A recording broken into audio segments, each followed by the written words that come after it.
Rana jewellers, Mousuni Bagdanga বাজার। Phone number 9609196868। পাইকারি বাজারে উচ্ছে বিক্রি করাকে কেন্দ্র করে চাষি ও ব্যবসায়ীদের মধ্যে তৈরি হলো ধুন্ধুমার পরিস্থিতি।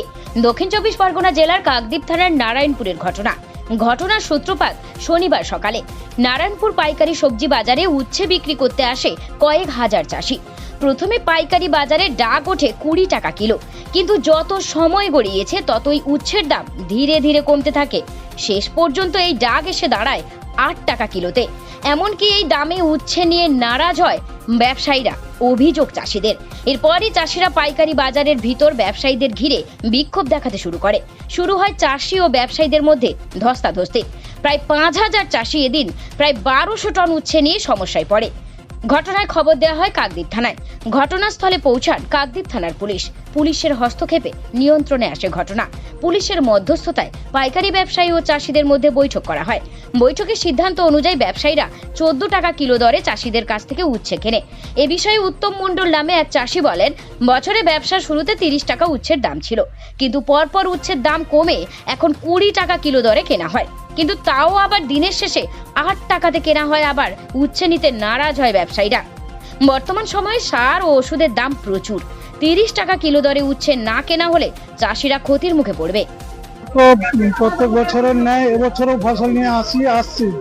এর আগে কিছুটা দাম ছিল, দাম দিয়ে কিনেছে 30 টাকা 32 টাকা। তো হঠাৎ করে আজকে এই দামটা একদমই কম করে দিবে এবং কিনবে না, এরকম ধরনের কথাবার্তা বলার জন্য অনেক টাকা কম, অনেক 32 টাকা থেকে আজকে যদি 8 টাকা 10 টাকা বলে, সেখানে কত ডিফারেন্স হচ্ছে। এইভাবে বেচাকেনা বিক্রি করা যায়? এমনিতে যা সারের দাম, আর সারাদিন যে ধরনের পরিশ্রম করে একটা চাষ করা হয় বা উচ্চা চাষে যে ধরনের পরিশ্রম হয়, সে ধরনের পয়সা তো কৃষকরা পায়নি।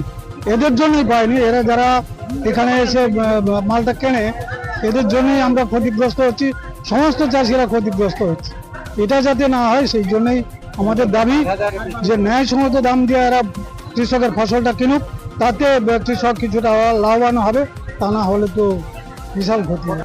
এ বিষয়ে পাইকারি বাজার ব্যবসায়ী সমিতির সদস্য বিশ্বজিৎ মণ্ডল বলেন, এবছর সব থেকে বেশি উচ্ছে আমদানি আজ, তাই আমদানি অতিরিক্ত হওয়ার কারণে উচ্ছের দামটি কমে যায়। এমনকি উচ্ছে এত আমদানি হয়েছে যে অনেক ব্যবসায়ী তাদের যে উচ্ছে কেনার ক্ষমতা ছিল সেটা অতিক্রম করে গেছে, তাই উচ্ছে নিতে অস্বীকার করেছিল।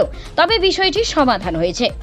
আমাদের একটা আলোচনা হয়ে একটা সিদ্ধান্ত হয়েছে, চাষি এবং পাইকারি এবং আমরা সব থেকে এবং প্রশাসন থেকে আমরা একটা আলোচনায় সিদ্ধান্ত হয়েছে আজকের দিনের জন্য 14 টাকা রেটে মালটা নিয়ে নেওয়া হবে। তবে যেই সমস্যাটা হয়েছিল, আমরা যবে থেকে বাজার খুলেছি, মানে যেদিন থেকে বাজার খুলেছি সেদিন থেকে আজও পর্যন্ত আমার মনে হয়েছে যে 4 গুণ মাল হয়েছে। সবচেয়ে বেশি মাল হয়েছে 4 গুণ। যা আজ পর্যন্ত যা আমদানি হয়েছে, যতটা পরিমাণ বেশি হয়েছে গতদিন পর্যন্ত, তার 4 গুণ আজকের মাল হয়েছে।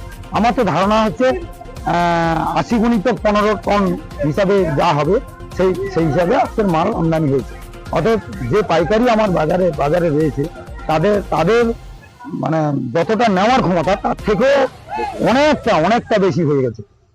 নামখানা থেকে প্রান্তিক বাংলা নিউজ টিম। আপনি কি computer course, hotel management course, tailoring course, share মার্কেটের ট্রেডিং শিখতে চান? এখন সব কিছু এক ছাদের তলায়। চলে আসুন আমাদের ঠিকানা মৌসুনী বাগডাঙ্গা বাজার, সমবায় ব্যাংকের নিকটে। বিশদ জানতে যোগাযোগ করুন স্ক্রিনে দেওয়া নাম্বারে।